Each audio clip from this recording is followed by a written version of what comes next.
வீட்டில் இட்லி தோசை மாவு இல்லை, டக்குன்னு ஏதாவது ஒரு டிஃபன் செய்யணும்னா இதை செஞ்சு பாருங்கள். அவ்வளோ டேஸ்ட்டாகவும் இருக்கும், ரொம்ப ஈஸியாகவும் செஞ்சிடலாம் இதை. இதுக்கு வந்து 1 கப்பு ரவை எடுத்திருக்கேன். ரவை வந்து நீங்கள் வறுத்த ரவை வீட்டில் இருந்தால் வறுத்தது யூஸ் பண்ணுங்கள், வறுக்காததாக இருந்ததுன்னா வறுக்காததே எடுத்தால் போதும். என்கிட்ட வந்து வறுத்த ரவை இருக்கனால நான் 1 கப்பு வந்து வறுத்த ரவை எடுத்திருக்கேன். அதே கப்பில் 1 கப்பு தண்ணி எடுத்துக்கோங்க. 1 கப்பு ரவைக்கு 1 கப்பு தண்ணி எடுத்துக்கோங்க. இப்போ தண்ணியை ஊற்றிட்டு நல்லா கலந்து விட்டுடலாம்.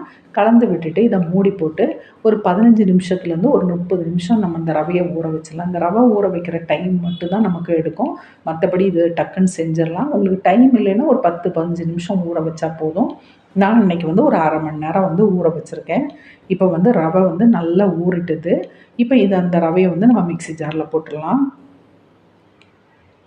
இப்போ ரவையை வந்து மிக்ஸி ஜாரில் போட்டாச்சு. இதுக்கு கூட நம்ம வந்து இனி ஒரு சின்ன துண்டு வந்து இஞ்சி சேர்த்துக்கோங்க.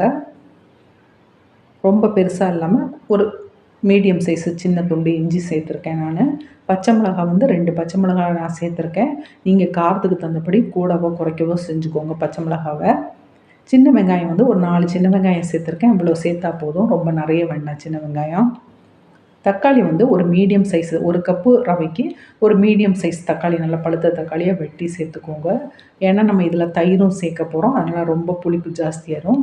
தயிர் வந்து 1 டேபிள் ஸ்பூன் வந்து ரொம்ப புளிப்பு இல்லாத தயிராக சேர்த்துருக்கேன். தயிர் சேர்க்கும்போது இந்த தோசை இன்னும் நல்லா சாஃப்டாக இருக்கும், அதுக்கு சேர்த்துருக்கேன். அதுக்கப்புறம் கொஞ்சம் உப்பு சேர்த்துட்டு நம்ம இன்னைக்கு கொஞ்சமாக தண்ணி சேர்த்து இதை நல்லா பேஸ்ட்டாக அரைச்சிடலாம். நம்ம தோசை மாவு பதத்துக்கு நீங்கள் அரைச்சி எடுத்துருங்க இதை. அந்த அளவுக்கு தண்ணி ஊற்றினா போதும். இப்போ இதை நல்லா அரைச்சாச்சு, நல்லா பேஸ்ட்டாக அரைச்சி எடுத்தாச்சு. இதை ஒரு பவுலில் ஊற்றிடலாம். இப்போ இதில் வந்து நான் ஒரு 2, 3 பிஞ்சு வந்து ஆப்ப சோடா சேர்க்குறேன். ஆப்ப சோடா சேர்க்கும்போது இது வந்து நல்லா சாஃப்டாக இருக்கும் இந்த தோசை. நம்ம ஆப்பம் மாதிரி அவ்வளோ பஞ்சு போல் இருக்கும்.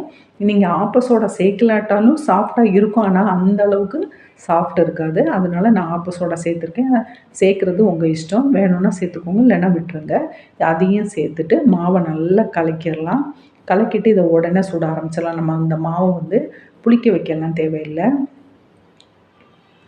இப்போ தோசைக்கல் நல்லா சூடானோடனே லைட்டாக எண்ணெய் தடவிட்டு இதை ஊற்றணும். மாவு வந்து ஒரு கரண்டி மாவு எடுத்து அப்படியே ஊற்றிக்கோங்க. நம்ம தோசை மாதிரி இதை வந்து நைஸாக தேய்க்கலாம் தேவையில்லை, லேசாக பருத்த தேவையில்லை. இப்படி சும்மா ஒரு கரண்டி மாவை ஊற்றினா போதும்.